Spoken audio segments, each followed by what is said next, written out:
His heart sank in disappointment.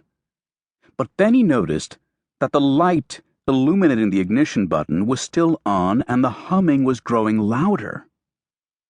The Aerostar seat started vibrating like a coin-operated magic fingers bed, and everything was blurry. As much as he wanted to believe that the time machine would work, his rational mind knew it wouldn't. His brain was the Chicago Daily Tribune running the banner, "Dewey defeats Truman," even while his senses told him something was happening. Peering through the webbing of the milk crates, Ellis could still see the poster of the Mercury 7, only it didn't look the same. It appeared to change color, turning bluish. The street light shining in the window was spreading out in the color spectrum. Then he noticed movement. He watched shadows crawl slowly, advancing like a time-lapse film. They didn't race, they didn't flash by, they barely moved, but it was noticeable.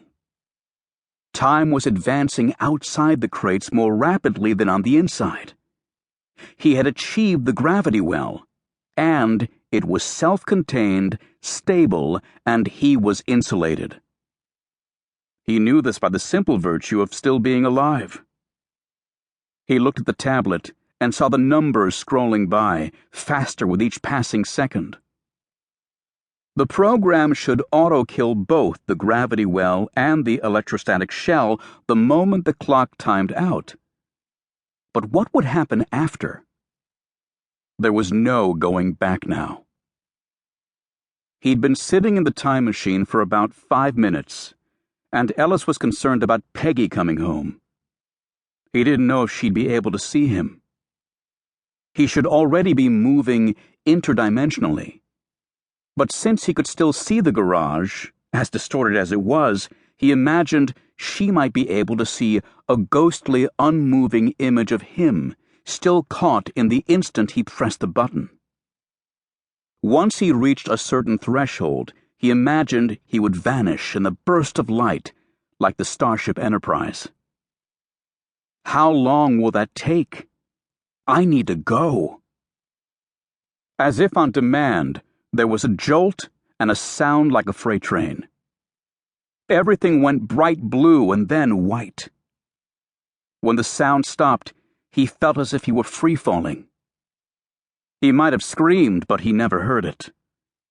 His mind focused onto just one thought. So this is what it's like to die. Ellis wasn't sure if he had lost consciousness or if the term consciousness even applied. He was certain the human mind, whether built from evolution or the will of God, wasn't designed to handle what he'd just done. Human perception of reality could only bend so far. There were limits to comprehension, and without reference points, his trip through the world of looking-glass physics remained nothing more than a blur. Even the duration was hard to judge. So much of human understanding depended on the surrounding environment that even time lost meaning in its absence. If he'd thought about it sooner, he might have counted his breaths, or tapped a finger to an internal beat like a clock. But such thoughts were far too reasonable for what he had experienced. Ellis wasn't an astronaut trained to react to the abnormal with calm indifference. Dropping the tablet, he gripped the armrests of the chair, gritted his teeth, and prayed while years streamed past in the form of shearing light and tearing thoughts. Ellis believed in the Bible and the Methodist God. Not that he'd read the book or had a personal come-to meeting with the Almighty, as his mother had liked to put it. Such things didn't matter. He hadn't visited France or read Les Miserables either, but he was pretty certain Paris was out there. He'd gone to church with Peggy regularly when Isley was alive, less so after, hardly at all in the last decade. Like with Peggy, he and God had grown apart.